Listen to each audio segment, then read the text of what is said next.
The calendar never lies, but sometimes it tells the truth too early.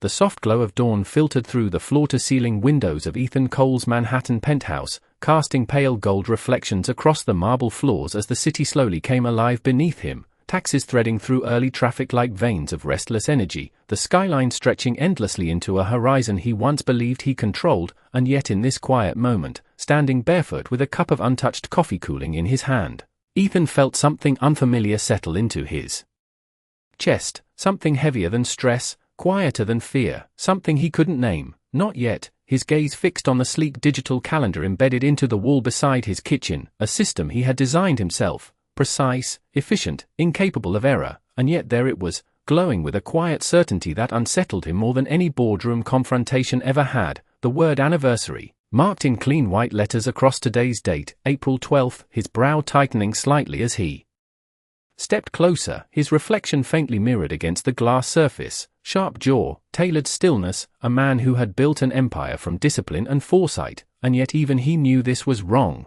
Their anniversary wasn't until September, 5 months away. He knew that as clearly as he knew the numbers in his accounts or the contracts he signed without hesitation. His thumb brushed the screen, scrolling back, then forward, checking for glitches, system errors, anything that could explain the discrepancy, but everything else aligned perfectly, meetings, acquisitions, quarterly reviews, all in their exact place, untouched, accurate, leaving only this one anomaly, this one quiet disruption that refused to fit into logic. Ethan exhaled slowly, setting the coffee down without tasting it, his mind already searching for rational explanations, a sinking issue, a forgotten input. Maybe Amora had adjusted it once and he'd never noticed, though that thought lingered longer than the others. Because Amora never touched anything without intention, she moved through his life like a quiet certainty, never loud, never demanding, but always precise, always present in ways he had long taken for granted. The memory of her crossed his mind without warning, not as a dramatic image, but as something softer, her silhouette by the window in the evenings, the way she would stand with a glass of water, watching the city as if it spoke to her.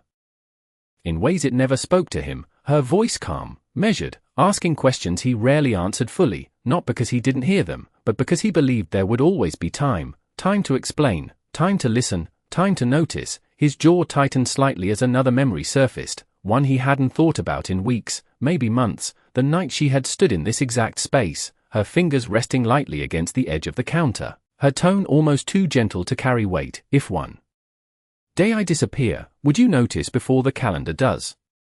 He had barely looked up from his phone then, offering a distracted half-smile, something dismissive wrapped in familiarity. You're not going anywhere, he had said, confident in the kind of certainty that came from never having lost anything that mattered. But now, standing here with the quiet hum of the city behind him and the calendar glowing with a truth he didn't understand, that question returned with a different weight, not soft anymore, not hypothetical, but sharp, precise, almost surgical in the way it cut through his thoughts. Ethan's eyes lingered on the word again, anniversary, his mind instinctively reaching for its meaning, a celebration, a memory, a date that marked something worth remembering, something worth holding on to. But why today? Why a date they hadn't even reached yet? Why would it appear here, uninvited, like a ghost stepping into a room that was supposed to be empty? His fingers hovered over the interface again, tempted to delete it, to correct it, to restore order the way he always did, but something stopped him, something subtle but immovable, as if removing it would erase more than just a mistake, as if it would silence a message he wasn't ready to hear. Ethan stepped back slowly, the distance offering no clarity, only a wider view of the space that suddenly felt too still, too quiet,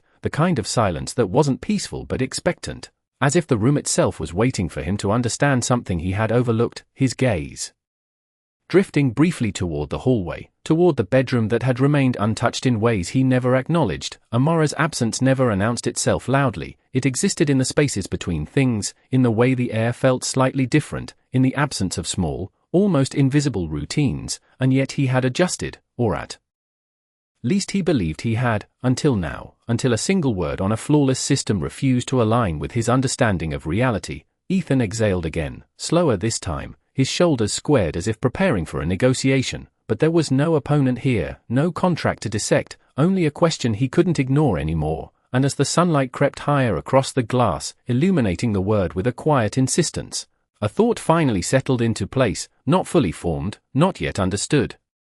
but undeniable in its presence. Maybe the calendar wasn't wrong, maybe, or it was marking something he had failed to see. The morning moved forward with the precision Ethan Cole had always relied on, each minute accounted for, each decision executed without hesitation, and yet something remained off, like a perfectly tailored suit with a seam just slightly misaligned, invisible to everyone else but impossible for him to ignore. The word still lingered in his mind as he stepped into the elevator, the mirrored walls reflecting a man who looked exactly as he should, composed, controlled, untouched by anything that did not serve a purpose, and yet beneath that surface, there was a quiet disruption he could not silence. The car descended smoothly, 40 floors in less than 30 seconds, the city waiting for him as it always did, predictable, responsive, obedient to the systems he had spent years mastering. His driver greeted him with a respectful nod, the door already open, the black sedan idling at the curb, and Ethan slid into the back seat without a word, his tablet lighting up instantly with the day's agenda, meetings stacked in clean rows, numbers waiting to be approved, decisions waiting to be made, everything exactly where it should be, except for one thing. His thumb hovered over the screen again, instinctively opening the calendar, as if repetition might somehow force it to correct itself, but the word remained, unchanged, unbothered by his scrutiny. Anniversary, April 12th, he leaned back slightly, the leather seat cool against his shoulders, his gaze drifting to the window as the car pulled into traffic, Manhattan unfolding around him in its usual rhythm, people moving with purpose, conversations overlapping, life continuing without interruption, and for a moment, he almost dismissed it, almost allowed himself to believe it was nothing more than a minor error, something easily fixed, something not worth the attention it demanded. But then, without invitation, another memory surfaced, quieter than the last, almost fragile in its presence, Amora sitting across from him at dinner, her hands folded lightly in front of her, the soft glow of candlelight catching the edge of her cheekbone, her eyes steady, not accusing, not demanding, just present in a way that had always unsettled him because it required nothing from him and yet revealed everything he was not giving. Do you ever look at a date and feel something before you understand why? She had asked, her voice calm, almost thoughtful, and he had responded the way he always did, with efficiency instead of reflection. Dates are just markers, they mean what you assign to them, he had said, not unkindly, but definitively, as if that settled the matter, as if meaning was something that could be controlled the same way he controlled everything else, and she had nodded slightly, not arguing, not pushing, just accepting his answer in that quiet way that felt less like agreement and more like withdrawal. The memory lingered longer than it should have, stretching into the present moment with an uncomfortable clarity. Ethan's jaw tightened slightly as the car came to a stop outside the headquarters of Coal Industries, the glass tower rising above the street like a statement of permanence, of control, of everything he had built with precision and intent. And yet as he stepped out, adjusting his cufflinks with practiced ease, there was a flicker of something unfamiliar beneath the surface, something that did not align with the certainty he had always carried. The lobby greeted him with polished silence, employees moving around him with quiet efficiency, their greetings respectful, their presence expected, and Ethan acknowledged them with brief nods, his attention already shifting to the day ahead, or at least trying to, because even as he entered the private elevator that would take him to the executive floor, his mind returned to the same question. Why today? Why this date? What had he missed? The doors opened to his office, sunlight pouring through the expansive windows, illuminating the space in a way that should have felt powerful, commanding, but instead felt almost exposed. His assistant, Daniel, stepped forward immediately, tablet in hand. Your 9 o'clock is ready, and the board will be waiting at 10, his tone precise, efficient, mirroring the environment Ethan had cultivated. Reschedule. The 9, Ethan said without hesitation, his voice even, controlled. Daniel paused for a fraction of a second, just enough to register the deviation from routine, but not enough to question it. Of course, he replied, already adjusting the schedule, and Ethan moved past him, setting his things down on the desk, his gaze drifting instinctively toward the wall where another calendar displayed the same information, synchronized, flawless, and yet still wrong, the words staring back at him with the same quiet certainty. Anniversary, April 12th. He stepped closer this time, slower, as if proximity might reveal something he had overlooked, his reflection merging with the display, two versions of the same image layered together, the man he was and the man who was beginning to question something he had never questioned before. His fingers hovered again, but instead of deleting it, instead of correcting it, he opened the details, expecting nothing, prepared for nothing, and yet the screen shifted, revealing a note he did not remember creating, a single line, simple, unadorned, but precise in a way that felt unmistakably deliberate. The day she stopped waiting,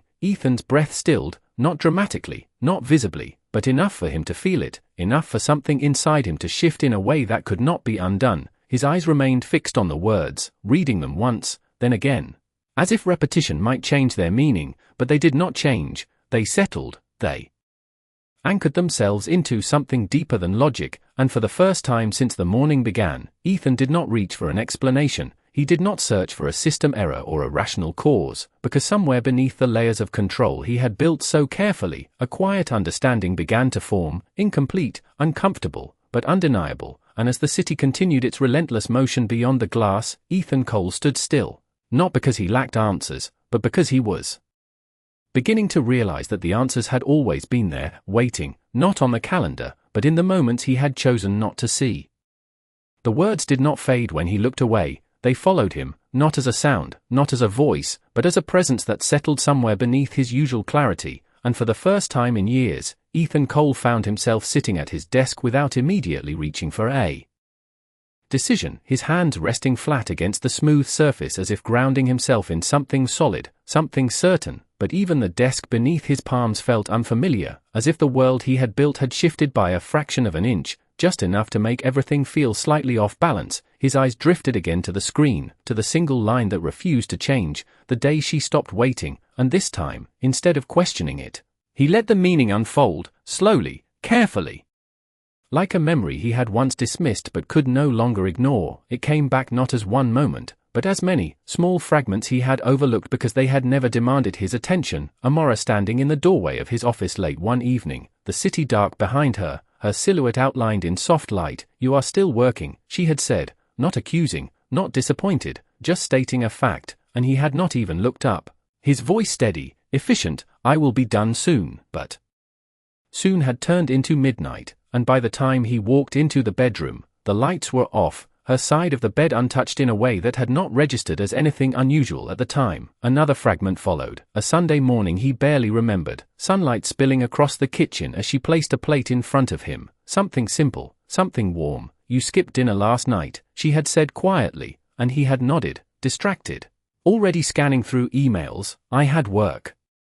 And she had smiled, not bitterly, not sadly, just a small, contained smile that held something he did not understand then. "You always do," she had replied, and he had taken that as acceptance, as understanding, never considering that it might have been something else entirely. The fragments continued, layering themselves into something clearer, sharper, the way she would pause before speaking, as if measuring whether the moment was worth it, the way her questions became fewer, not because she had nothing to ask, but because she had learned the answers would not come in the way she needed. Ethan's jaw tightened slightly as he leaned back, the leather chair creaking softly beneath him, his gaze unfocused now, no longer on the screen, but somewhere deeper, somewhere that did not rely on data or logic, because this was not something he could calculate, this was not something he could control. It was something he had missed, repeatedly, consistently, until the absence of it had become normal, and that realization settled into him with a quiet weight, not explosive, not dramatic, but steady, undeniable. He stood abruptly, the motion sharper than intended, his reflection catching in the glass wall beside him, and for a brief second,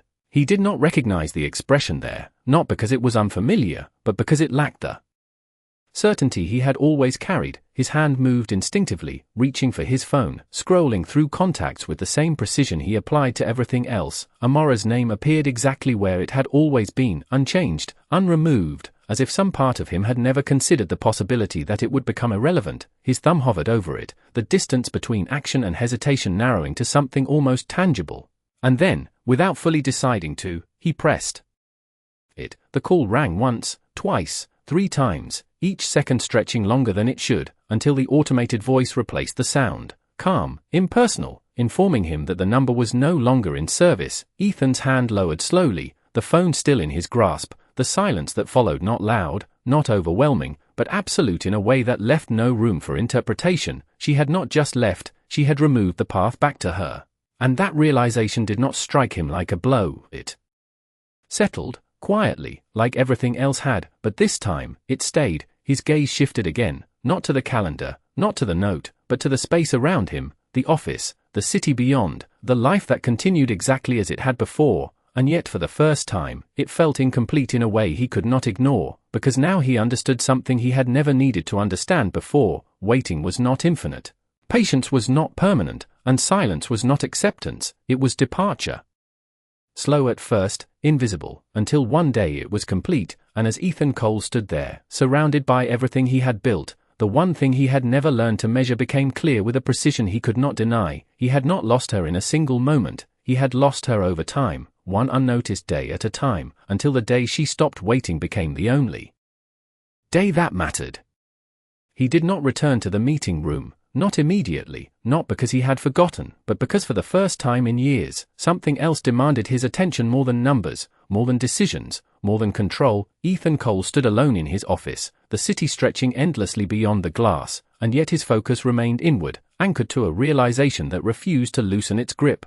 The phone still in his hand felt heavier than it should, not because of its weight, but because of what it no longer held: access, connection, the illusion that he could reach her whenever he chose. That illusion had been quiet, invisible, but it had always been there, until now. He placed the phone down slowly, deliberately, as if any sudden movement might break something that had already begun to fracture. His gaze drifted again across the room, not searching for anything specific, but noticing, for the first time, the absence of details he had never consciously registered before: the faint scent that used to linger in the air, something soft, almost untraceable, gone; the chair near the window where she would sometimes sit, untouched, positioned exactly where it had always been, but no longer carrying the quiet presence that had once made the space feel complete. Ethan exhaled slowly, his shoulders tightening slightly as he turned away from the window, moving toward the hallway that led to the private lounge adjacent to his office.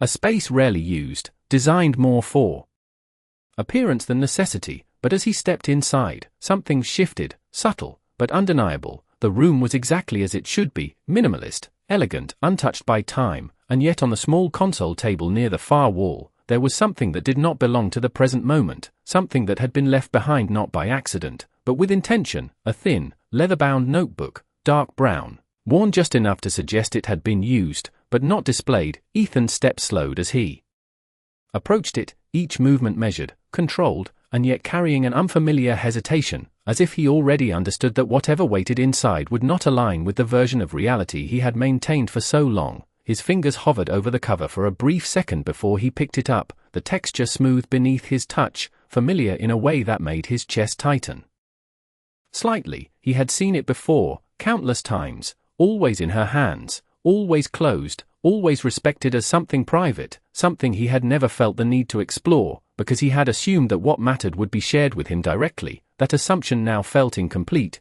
insufficient. He opened it slowly, not out of curiosity, but out of necessity, the pages inside filled with neat handwriting, precise, deliberate, each line carrying a quiet weight that mirrored the way she had always spoken. The first entry he saw was dated months ago, the ink slightly faded but still clear. He remembers every meeting, every number, every deadline, but not the way I look at him when I am still hoping he will notice. Ethan's breath stilled again, not sharply, not dramatically, but enough for the moment to settle deeper than he expected. His eyes moved across the page, each word unfolding with a clarity that left no room for interpretation. I used to think love was loud, that it demanded attention, but now I understand it is quiet, it waits, it gives space, and sometimes it waits so long that it disappears without making a sound. His grip on the notebook tightened slightly, not in anger, not in frustration, but in something else, something closer to recognition, the kind that arrives too late to change the moment it belongs to. He turned the page, the motion slow, deliberate, as if rushing would alter the meaning.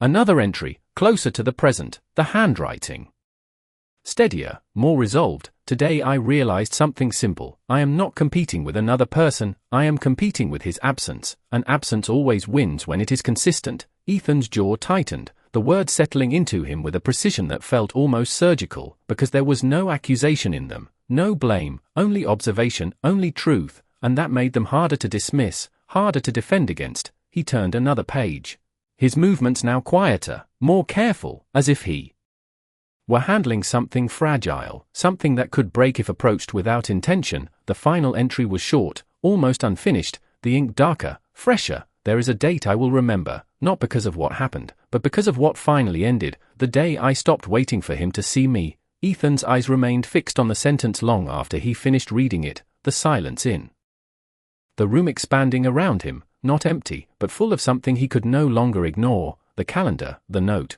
the call that did not connect, and now this, all of it aligning into a single understanding that did not need to be spoken aloud to be real. He closed the notebook slowly, his hand resting against the cover for a moment longer than necessary, as if grounding himself in something tangible while everything else shifted. And for the first time, the date no longer felt like a mistake. It felt exact, precise in a way his systems could never replicate, because it was not marking something that had been celebrated, it was marking something that had been lost. And as Ethan Cole stood there, the weight of that realization settling into him with quiet certainty, he understood that some dates are not meant to be remembered by both people, only by the one who finally chose to leave. The notebook remained in his hand longer than it should have, its weight disproportionate to its size, as if every word inside it had reshaped something he had never considered fragile before. Ethan Cole did not move immediately, did not rush back into the world that expected him to be decisive, composed, untouchable. Instead he stood there in the quiet of the private lounge, the silence no longer empty but filled with a presence he could not dismiss, and for the first time in years, he allowed himself to do something unfamiliar. He replayed moments not to analyze them, not to extract value, but to understand what they had meant, truly meant. Beyond the surface he had always accepted as sufficient. His gaze lowered slightly, the edge of the notebook brushing against his palm as another memory surfaced, one that had once felt insignificant.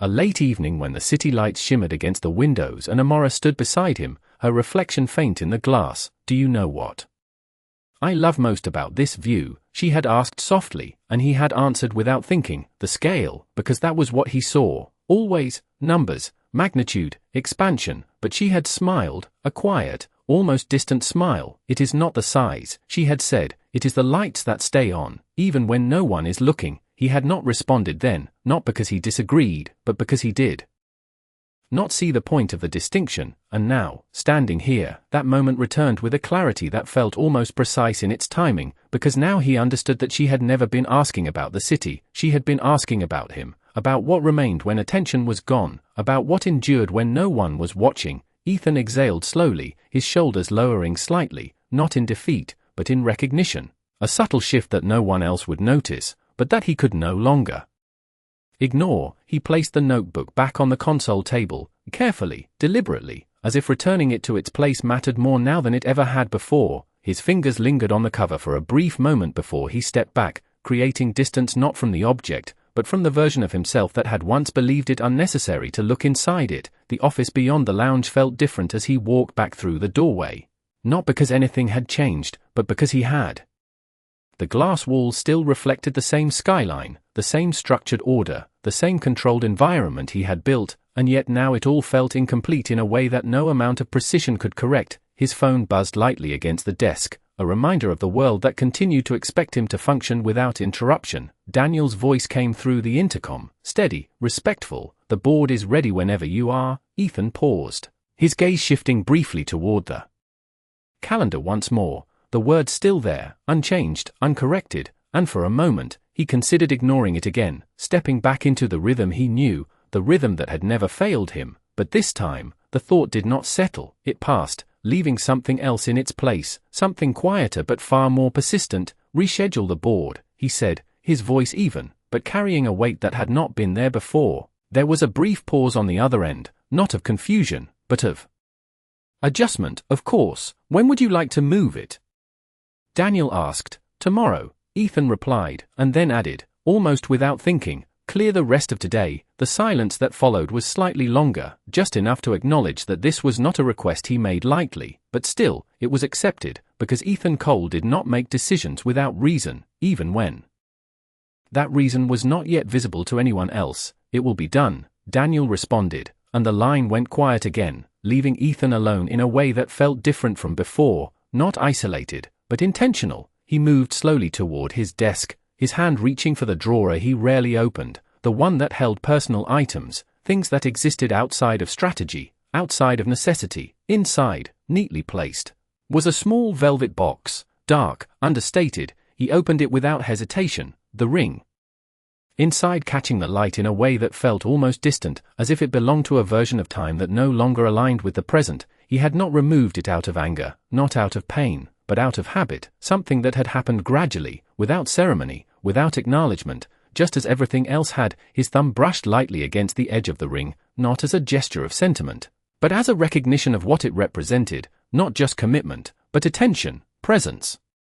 Something he had assumed would remain intact regardless of how little he gave to it, and now, standing here with the city stretching endlessly beyond him and the silence settling deeper than before, Ethan understood something with a clarity that did not need explanation. Some things do not break loudly, they do not shatter in a way that demands immediate response. They fade, quietly, steadily, until one day they are no longer there, and by the time you notice, the moment to fix them has already passed. He closed the box slowly, the soft click echoing slightly in the stillness, not as an ending, but as an acknowledgement, and for the first time, Ethan Cole did not look at his schedule, did not reach for control. He stood still, allowing the weight of what he had lost to settle fully, because now he understood that the day marked on the calendar was not a mistake, it was a record, precise, undeniable, of the exact moment he had become a man who remembered too late. The city outside did not pause for realization, it never did. Cars continued to move in quiet patterns below, lights shifted, people walked with purpose, and yet inside Ethan Cole's penthouse that evening, time felt altered, slower, heavier, as if every second carried weight instead of momentum. He had returned home without remembering the drive, without registering the familiar sequence of elevators, doors, greetings, because his mind was no longer occupied with forward motion, it was turning backward, revisiting, re-examining, reconstructing a version of reality he had once accepted without question. The penthouse greeted him with its usual silence, clean, precise, untouched by anything unnecessary, and for the first time, that silence did not feel like control. It felt like absence, deliberate and complete. He stepped inside, loosening his tie with a slow, measured motion, his eyes instinctively scanning the space not for what was there, but for what was not. The small details surfaced again, sharper now, impossible to dismiss.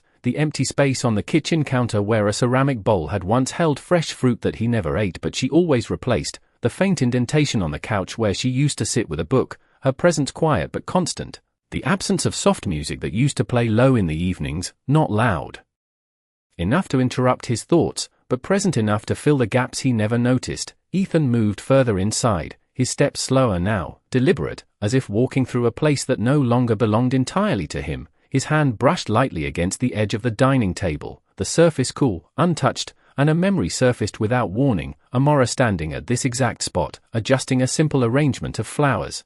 Nothing extravagant, just something living, something soft. You do not notice these, do you? She had said once, not accusing, just observing, and he had glanced briefly before returning to his screen. They are nice, he had replied, efficient, sufficient, and she had nodded, that same quiet nod that now echoed differently in his mind, not agreement, but acceptance of something unspoken. The memory lingered as he continued walking, each step pulling another fragment forward. The way she used to pause at the doorway when he worked late, as if deciding whether to interrupt, the way she would sit beside him without speaking, her presence asking nothing but offering something he had never defined, something he had never measured because it did not demand recognition, until now. Ethan reached the bedroom, the door slightly ajar, just as it had been the morning she left. He pushed it open slowly, the room unchanged, preserved in a way that felt almost intentional, the bed still made with the same precision, the curtains drawn just enough to allow the city lights to filter through in soft reflections, and there, on the nightstand, something else he had not noticed before, a small digital clock, sleek, minimal, synchronized with the system he controlled, its display glowing softly in the dim light. He stepped closer, his gaze narrowing slightly as he looked at it, the time steady, accurate, but beneath it, a secondary line of text, smaller, almost hidden, a recurring reminder set long ago.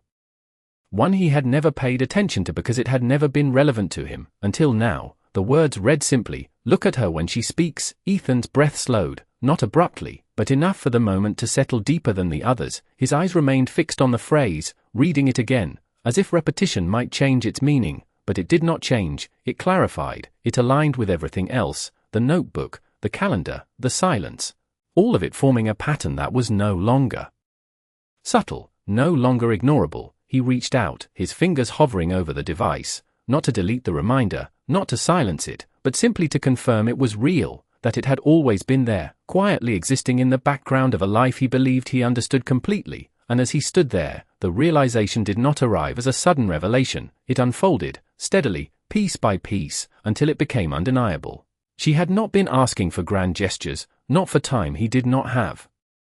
Not for something complicated or overwhelming. She had been asking for presence, for attention, for the smallest acknowledgement that she existed within the space they shared, and he had given her systems, structure, efficiency, everything except the one thing that could not be scheduled or optimized. He stepped back slowly, the distance offering no relief, only clarity, because now he understood that what she had needed had been simple, and what he had offered had been insufficient, not because he lacked the ability, but because he had never chosen to see it as necessary. His gaze shifted once more around the room, the silence no longer neutral, no longer controlled, but filled with meaning he could not undo, and for the first time, Ethan Cole did not attempt to fix it, did not reach for a solution or a strategy. He stood there, allowing the weight of understanding to settle fully, because now he knew something with a certainty that no system could replicate. Some losses are not caused by what you did wrong in a single moment, but by what you failed to do, consistently, until the absence became louder than any presence could ever be.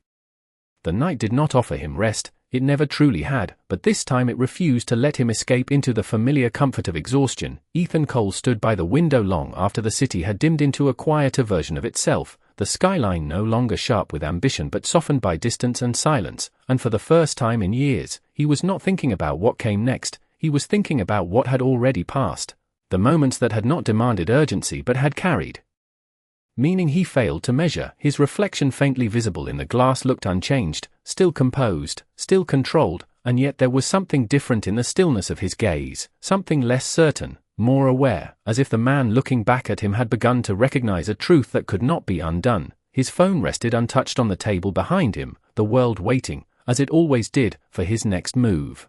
But tonight there was no urgency in him to respond, no instinct to reassert control, because control no longer addressed what mattered. He turned slowly, his eyes drifting once more across the space that had once held a quiet presence he never fully acknowledged, and then, without planning to, without overthinking the decision, he moved, not toward the office, not toward the systems he understood, but toward something uncertain, something he could not predict. The front door opened with a soft click, the hallway beyond stretching out in clean lines, familiar and impersonal, and for a brief moment, he paused, not out of hesitation, but out of recognition, because this was the first decision he had made in a long time that was not based on logic, not driven by outcome, but by something else entirely, something quieter, but far more persistent. He stepped forward, the door closing behind him with a finality that felt symbolic in a way he could not fully articulate.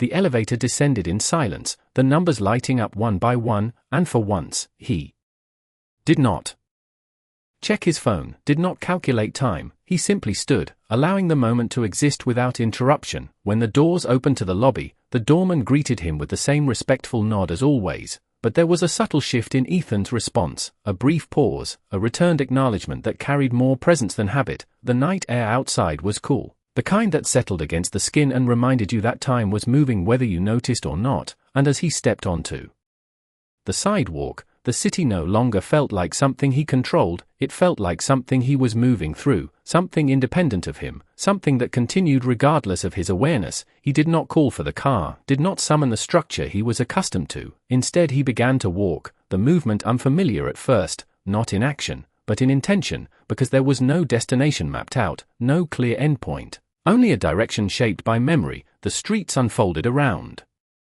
him, familiar landmarks passing by in a way that felt different now, each one carrying fragments he had never attached meaning to before. The cafe on the corner where she once waited for him longer than he realized, the bookstore where she had lingered while he answered calls outside, the quiet park bench where she had sat beside him in silence that he had mistaken for comfort instead of patience, each place revealing itself not as it had been, but as it had been experienced by her, and that distinction settled into him with a weight that was both subtle and undeniable. His steps slowed as he reached a street he had not visited in months, a quieter part of the city, less polished, less defined by the structures he operated within, and there, across the street, a small community center came into view, its lights still on despite the late hour, the sign simple, understated, nothing about it aligned with the world he had built.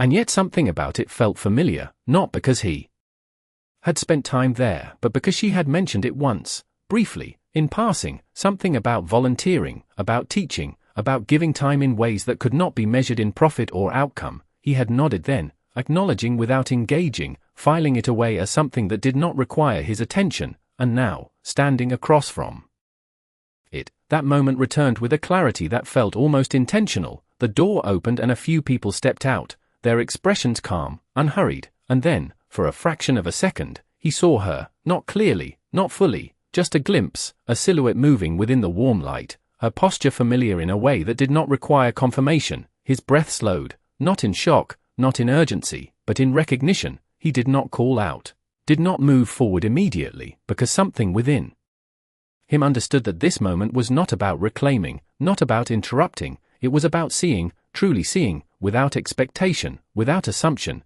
and as he stood there, the distance between them not measured in feet but in time, in choices, in everything that had gone unnoticed until now, Ethan Cole realized something with a clarity that settled deeper than anything before it. Finding her was not the same as reaching her, and for the first time, he did not try to close that distance.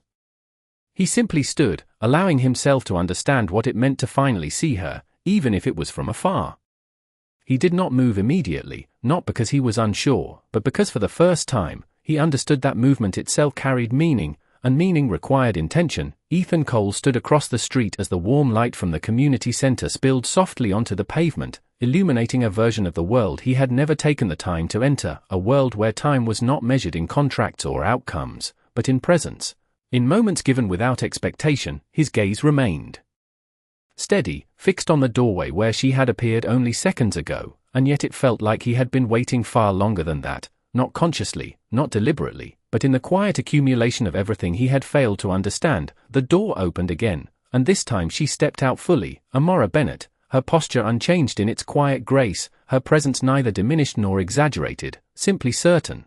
She paused briefly near the entrance, speaking to someone beside her, her voice not audible from where he stood, but her expression clear enough to read, calm, present, attentive in a way that made the space around her feel grounded, complete. Ethan felt something shift, not sharply, not painfully, but with a clarity that left no room for denial, because now he saw what he had once overlooked, not her absence, but her presence, the way she existed fully in each moment, offering attention without hesitation, something he had never matched. He stepped forward then, slowly, not crossing the street yet, but reducing the distance by a single measured pace, his movement deliberate, respectful of the space between them, as if that space itself held meaning that could not be rushed. She turned slightly, not toward him, but enough for the light to catch her face more fully, and for a moment, time aligned in a way that felt almost precise, not because it recreated what had been, but because it revealed what had always been there. Her gaze shifted, not searching, not expecting, but aware, and then it found him, not with surprise, not with shock, but with recognition that carried no urgency, no unfinished question, just a quiet acknowledgement that he existed within her field of vision.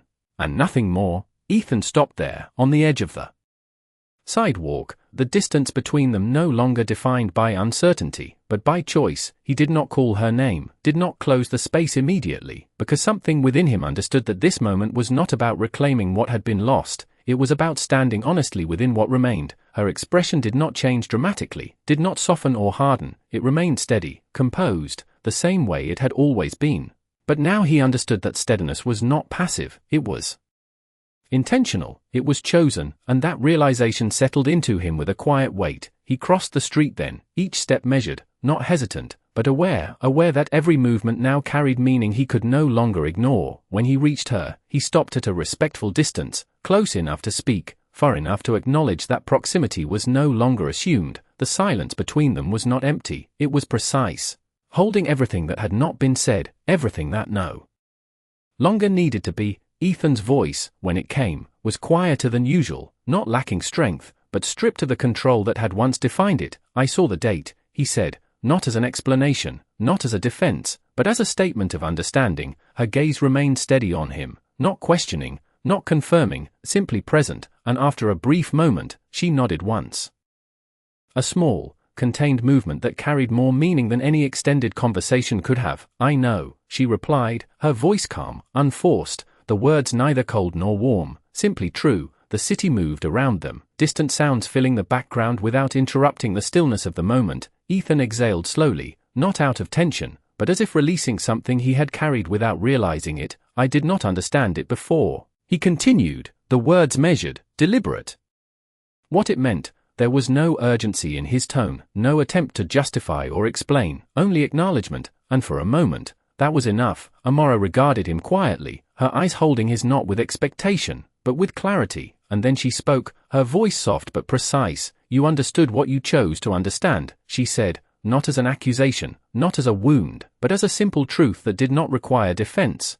Ethan absorbed the words without resistance, because now he knew that truth did not need to be softened to be accepted. He nodded slightly, the gesture small but genuine. You are right, he said, and in that moment, there was no negotiation, no attempt to reshape the outcome, only recognition. The silence returned, but it was different now, not heavy, not unresolved, but complete in a way that did not demand continuation. Amora glanced briefly toward the building behind her, then back at him.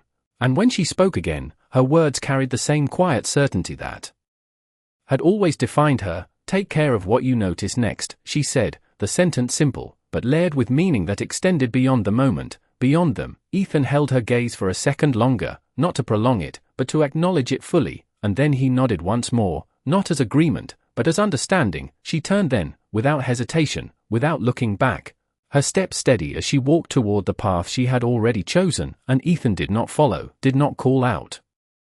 Because for the first time, he understood that some endings are not meant to be reversed, they are meant to be understood. He remained there on the sidewalk as the door closed behind her, the warm light fading back into the building, and the city resumed its quiet rhythm around him. His gaze lingered for a moment longer before he turned away, not returning to the man he had been, but moving forward as someone who now understood that attention is not something you promise later, it is something you give when it is asked, and if you do not, the moment does not wait, it becomes a date you remember long after it has already passed.